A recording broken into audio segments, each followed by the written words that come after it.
I let go and I release what I think should happen and how I think it should play out, because I know that everything is working out for my good. So even if it's not playing out the way that I think that it should, it's okay because God's got it.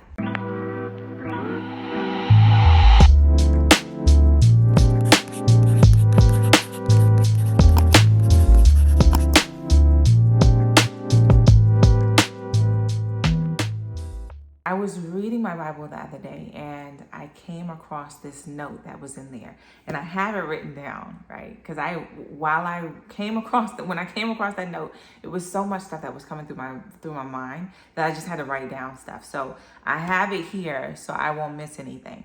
But I was reading, and the note that I had written, it was a while back. I don't know. I have written it a while back. I don't even know, a couple years ago. But it said, Jesus worked a lot, but he didn't work for fame or fortune. He worked to fulfill his calling. And he was consumed with it. And so that made me, like the end of that, he was consumed with that, made me question whether I'm consumed with mine. And unfortunately, the answer was no. And so since the answer was no, I had to ask myself, why? Why am I not? I told y'all the magic word is why. So I wanted to know, like, why am I not consumed with my calling then? And what happened is that I started uncovering a lot of fears. I had fears fears that I didn't know enough. Fears that I will repeat the same messages over and over. I'll run out of topics, that I'll be criticized, that it won't make money, that I'll fail, that everything that I'm doing will flop, etc. It just kept going, right? It kept going. But what I had written was that as I was writing out my fears, what I realized was that those fears are blocking the blessing that the people who have been assigned to me are supposed to receive. So I want to really break that down for you, right?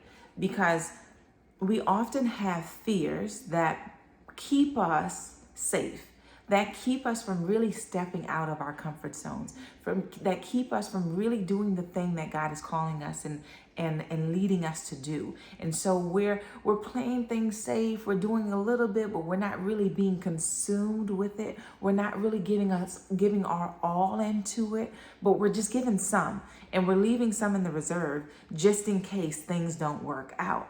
But I want you to know that when you're doing that and you're saying just in case things don't work out, and you're allowing your fears to really stop you from playing all out, you are doing the people that are attached to you a disservice. The people that need you, the people who have been assigned to you, they need you to be consumed with it. They need you to play all out. So if you're allowing your fears of what may or what could happen from keeping you from doing that, they're missing out on the things that they are supposed to be getting from you. And so when I uncovered that, I'm like, oh my gosh, I cannot allow that to happen. I can't allow that to happen. So I continue to keep writing, right? So I ended up, when I was writing, I ended up saying, like, what I realized was, it's not about me. And it's not about you.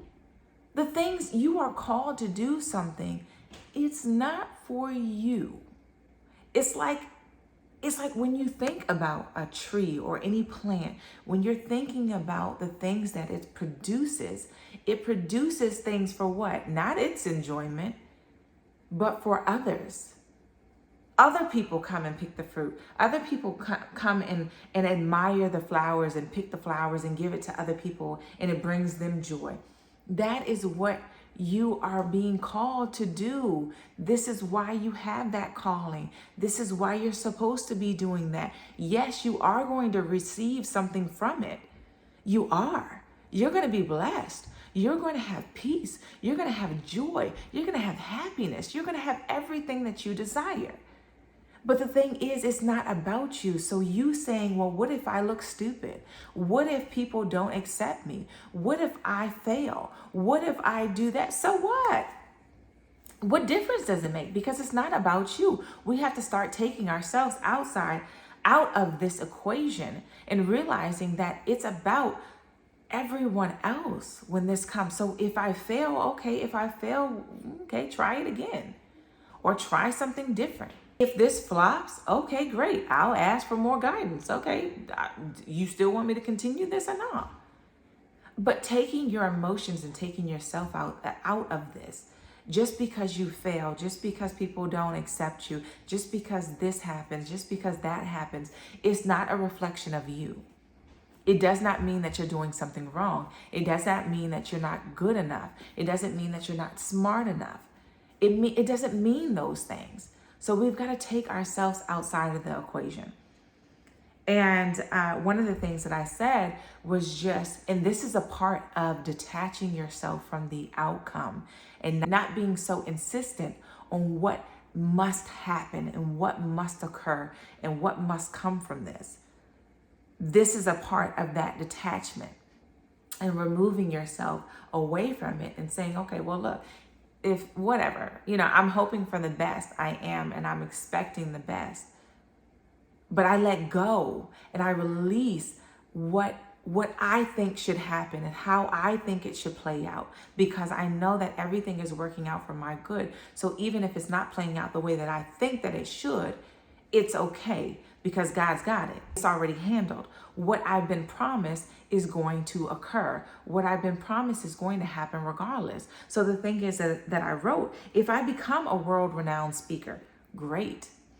If I make a lot of money doing it, great. But if I don't, it will still be great, regardless of the fact, regardless of if things play out the way that I see it in my mind. I've told you guys before, I've seen myself speaking on stage that has thousands of people in it. I've dreamt of myself becoming a world-renowned speaker. I've seen myself traveling all over the world, and I've also seen, my house. I've seen what it has in it. I've seen the lifestyle that we live. So, but the thing is that it doesn't have to play out exactly how I see it. I know where I am supposed to be as far as my higher being and my higher self. I know how she is and I know what she embodies. I know that. And yes, I can be speaking on stage in front of thousands of people. That could happen, but that also doesn't mean that the money is going to come from there. It could be where somebody shows up at my doorstep and gives me millions of dollars. It could be where I just receive a check in the mail. It could be where I'm doing something totally different, but yet this is my ministry, but I'm doing something else that brings in money. Who knows? So however it may play out, let the chips fall where they may, because I am trusting as I'm moving forward that God's got it already planned.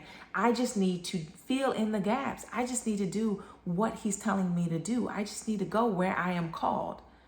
How it plays out is not any of my business. It doesn't matter, but I am a participant in it. I can sit there and state what it is that I want, and I can expect, but I can also let go of the outcome. Yes, do I want it to be where I'm traveling? Do I want to be a world-renowned speaker? Do I want it to be that is where my source of money is coming from? Yes, because I enjoy it. Yes, I want it to play out like that. But exactly how it plays out in my mind does not mean that it's going to play out that way in my reality. But the thing is that, and the thing that I can hang my hat on is that what is promised and what has been promised is going to unfold, is going to happen. And I can also say that no matter how things play out, I am going to be fine. My family is going to be fine. That lifestyle that I've seen, we're going to be living it. Everything is going to work out. So I let go and I release how it needs to work out. I had also written, sometimes we become so insistent on a particular outcome that it becomes resistance. And so I had talked about that in another video, and you hear me talk about resistance a lot because it's sneaky. It's sneaky, but we've got to uncover it. But our insistence on a particular outcome, our insistence on the way things should be, our insistence on the way things should look, and even our insistence on in getting out of a particular situation that is uncomfortable, that becomes and is resistance. What I also wrote is, what you have been promised will occur, whether it is through the avenue you would like or through another. Either way, it will happen, but you have to do your part, and that is letting go of the outcome and showing up. Do the work, but leave the way it unfolds to God. That's what we have to do. And what I had told my husband the other day is that we've got, because we were talking about his business and what he wants in it and how he wants things to play out. And so I'm saying, okay, well, let it be known. Pray about it, ask for it, expect it to come. But once that desire or once that ask leaves your lips, then the next thing that you need to be thinking about and asking yourself is, how can I support this? How can I support God? What can I be doing to show my faith and my expectancy? So if it's where you are asking for, let's say, for him, you're asking for 21 students in your school for the first year, whatever it is, then how can I support God in this? I know the kids are going to be coming. I know that they're going to be knocking down my doors because that's just the God I serve.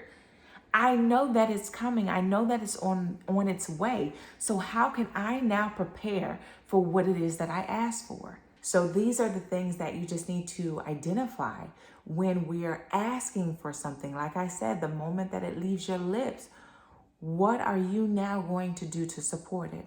If you are asking for more clientele for your business, what are you doing to support that? What are you doing to prepare for that influx of clients? How are you going to handle them? How are you going to service them? If you're asking for kids, what are you doing to prepare for that?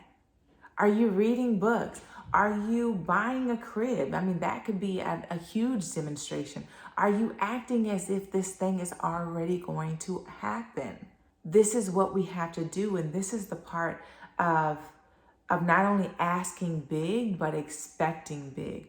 Those two things go together. So I want that to be ringing your head when you finish this. How can I support God and what it is that I'm asking for? How can I demonstrate my faith that I know that He's capable of doing this? How can I demonstrate my faith and in showing that I know that it's going to happen, and I trust you in making this happen.